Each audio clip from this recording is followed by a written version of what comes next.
भारत के सेमीफाइनल में पहुंचने का श्रेय संजू सैमसन को जा रहा है, लेकिन हम बात करेंगे उस एक पारी की जो शायद आपको स्कोर कार्ड पे देखते हुए आपकी नजरों से मिस हो जाए, लेकिन उसका इम्पैक्ट इतना ज्यादा था कि भारत ये मैच जीत सका वेस्टइंडीज के खिलाफ, जो कि उसके लिए वर्चुअल क्वार्टर फाइनल बन गया था। इस वीडियो में बात होगी तिलक वर्मा की, उस खिलाड़ी की जो खिलाड़ी शायद से मैदान पर उतना लंबा नहीं दिखाई दिया, उतनी देर तक दिखाई नहीं दिया जितनी देर तक संजू सैमसन थे, या शायद रनों के मामले में वो उतने ज्यादा रन नहीं बना सके, लेकिन उस पारी का इंपैक्ट बहुत ज्यादा था। क्यों ज्यादा था, इसके बारे में बात करेंगे सुकांत से। सुकांत, तिलक वर्मा एक ऐसे खिलाड़ी जिनको लेकर के बहुत आलोचना भी हुई है कि मार नहीं पाते हैं, कौन सी मतलब सोशल मीडिया पे तमाम तरीके की बातें होती हैं कि इस टूर्नामेंट में बहुत ज्यादा उसमें दिखाई नहीं दिए हैं। आज भी रनों के लिहाज से देखें तो बहुत ज्यादा रन नहीं थे, लेकिन क्यों हम कह रहे हैं कि उनकी जो पारी थी वो बहुत इंपैक्टफुल थी, और अगर भारत को सेमीफाइनल का टिकट मिला है तो उसमें जितना श्रेय संजू सैमसन का है, आपको श्रेय तिलक वर्मा को भी देना होगा। बिल्कुल। देखिए, सबसे बड़ी बात क्या होती है ना कि जब हम कई बार आंकड़े देखते हैं ना तो वो जस्टिस नहीं कर पाते जो उसका इम्पैक्ट होता है। तो वैसी ही पारी थी तिलक वर्मा की। आंकड़ों में देखेंगे तो 15 गेंदें, 27 रन, 4 चौके, 1 छक्का, मतलब बहुत ज़्यादा नहीं है, ठीक है, एक अच्छा स्कोर भी है, पर T20 के लिहाज से जहां आप 196 चेज कर रहे हैं तो बहुत बड़ा स्कोर नहीं है। लेकिन इसका इम्पैक्ट क्या था? इसका इम्पैक्ट था कि जिस समय टीम इंडिया को सबसे ज़्यादा ज़रूरत थी कि एक कोई आकर के तेज़ी से रन बनाए, और अगर आपको याद होगा रिया कि 11वां और 12वां ओवर, जो 10वां और 11वां ओवर था टीम इंडिया के लिए, वो बहुत अच्छा नहीं रहा था। एक ओवर रोशन चेज ने किया था, एक ओवर समार जोसेफ ने। रन आए सिर्फ 6, एक विकेट गिर गया सूर्य कुमार यादव का, और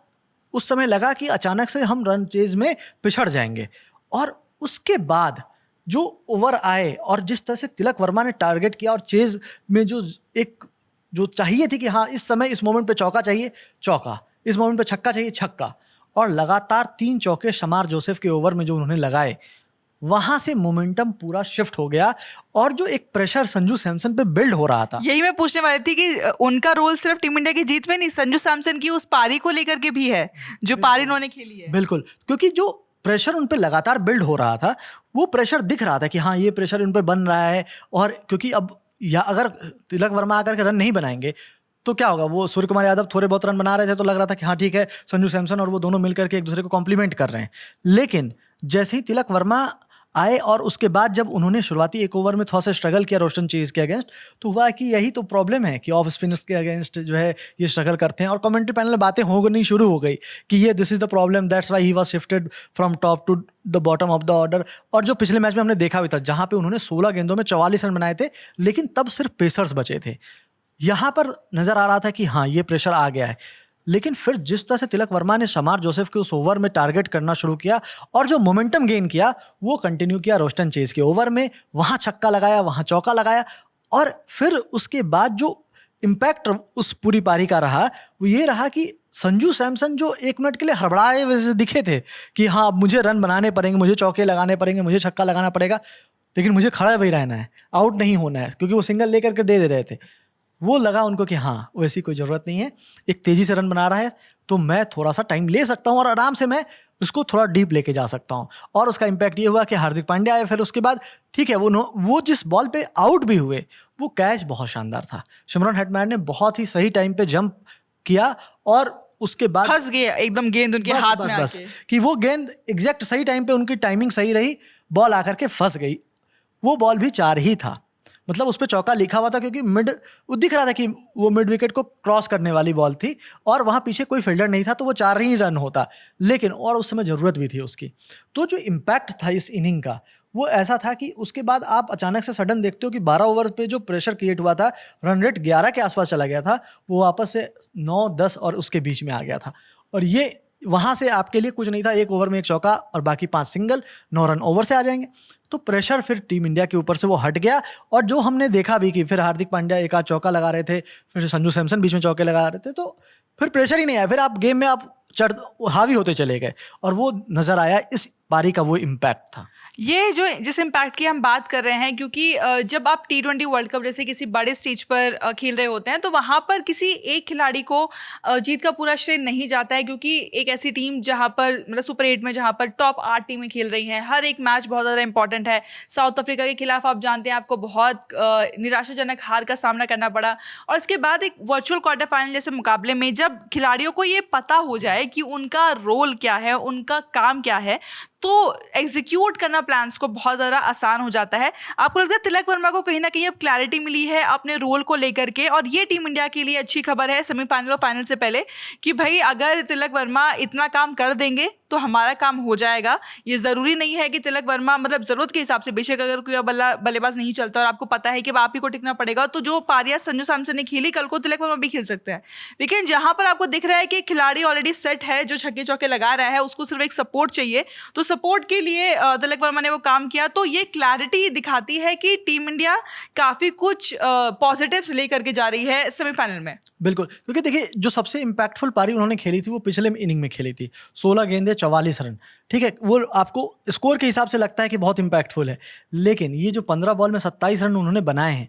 वो इम्पैक्ट इसका बहुत अलग है, क्योंकि यहाँ से जो कॉन्फिडेंस उन्होंने गेन किया होगा, ठीक है, वहाँ पे आपको एक चीज़ वो भी आ जाती है कि जिम्बाब्वे के बॉलर उतने एक्सपीरियंस नहीं है, उनके पास उतना मौका नहीं था, ठीक है, उन्होंने क्या बॉल जजमेंट किया, लेकिन वेस्ट इंडीज़ की टीम लगातार बहुत अच्छा क्रिकेट खेलते आई है, और उन्होंने पूरे टूर्नामेंट में, मैं जिम्बाब्वे की वो बात नहीं कर रहा हूँ कि उन्होंने खराब क्रिकेट खेला है, लेकिन सुपर 8 का प्रेशर अलग होता है, वो नज़र आ रहा था जिम्बाब्वे की टीम में कि वो प्रेशर में थे। वेस्ट इंडीज़ की टीम वो प्रेशर को होल्ड करके आ चुकी थी, उन्होंने भी 254 रन बनाए थे, उनके बैटिंग में वो बात थी, बॉलिंग में भी वो हमसे पहले जिम्बाब्वे को रिस्ट्रिक्ट कर चुके थे, तो बॉलिंग में भी उनके धार है, उन्होंने इंग्लैंड को हराया जिसको अब आपको सेमीफाइनल में फेस करना है। तो एक तरीके से सबसे बड़ी पॉजिटिव ये है कि जब आप वैसी टीम को हराते हो जिसने ऑलरेडी उस टीम को हराया जिससे आपको खेलना है सेमीफाइनल, तो एक मेंटली आप एक बैटल जीत के जा रहे हो। और अभी तक इंग्लैंड जो कन्विंसिंग विन जो उनकी सबसे लास्ट विन रही है वो सबसे अच्छी अभी तक जीत रही है, जो उन्होंने न्यूजीलैंड को जिस तरीके से लास्ट में 18 गेंदों में 42 रन बना करके चेज करके वो जीता, वो मैच बिल्कुल बहुत उसमें श्रेय जाता है इंग्लैंड को, और जिस तरह सुपर 8 में उन्होंने लगातार तीनों मुकाबले जीते वो श्रेय जाता है, और वो मैच भी बहुत अलग होगा सेमीफाइनल का। लेकिन जो पॉजिटिव्स टीम इंडिया ने यहाँ से लिया है, और ख़ास करके तिलक वर्मा, क्योंकि तिलक वर्मा पे जो प्रेशर बन गया था कि टॉप विकेट जल्दी गिर जा रहा था, वो आ जा रहे थे, अब उनको समझ नहीं आ रहा था कि उनको तेज़ी से रन बनाने हैं कि धीरे से रन बनाने, क्योंकि उस समय एंकर के लिए भी आपको एक्सपेक्ट किया जा रहा है और आप फ्री अपने फ्लो में खेल भी नहीं पा रहे हो, तो जब आप शॉट्स खेलने गए उसमें एक आध अगर फंस जाए तो फिर ये होने लगती है कि ठीक है आप रन नहीं बना पा रहे हो, तो कई सारी बातें उसमें होने लगी और एक दबाव बन रहा था। लेकिन एक बात जो पिछले मैच से पहले एक बात जो सामने आई थी कि वीडियो एनालिस्ट ने सबको उनकी पारियां दिखाई हैं पिछले पॉजिटिव्स वाली पारी है जो हाँ, बहुत अच्छा किया उन्होंने, और उसके पूरी स्लाइड्स जब दिखाई, तो जब आपको ऐसा कुछ स्लाइड देखते हो, जब आपको पता चलता है कि यार ये तो मैं कर रहा था और एक इंजरी के कारण से वो चीज़ें नहीं बदल सकती, मैं वही हूँ, और वो हमें पिछले मैच में भी दिखा था और इस मैच में भी देखा कि पूरी टीम बहुत ही पॉजिटिव इंटेंट के साथ बैटिंग कर रही है, और ये बहुत अच्छा सिग्नल है सेमीफाइनल में एंटर करने के लिए। आप भूल चुके हो आप पिछले मैच में क्या हुआ साउथ अफ्रीका अगेंस्ट, अब मुकाबला अलग होगा, मुकाबला नया होगा, पहले तो साउथ अफ्रीका को अब न्यूजीलैंड को हराना होगा, और हमें पता है कि ईडन गार्डन्स में ड्यू का भी एक फैक्टर बहुत बड़ा होगा, तो टॉस भी बहुत इंपॉर्टेंट होने वाला है उस सेमीफाइनल में। लेकिन हमारा फोकस अभी तत्काल, अब क्योंकि अब हमें इससे कोई फ़र्क नहीं पड़ता कि सेमीफाइनल में फाइनल में कौन सी टीम आती है, हमारा फोकस मुंबई वानखेड़े पे है और इंग्लैंड के उस मैच पे है जहाँ पे हमें पता है कि हमें इसी तरीके का डोमिनेटिंग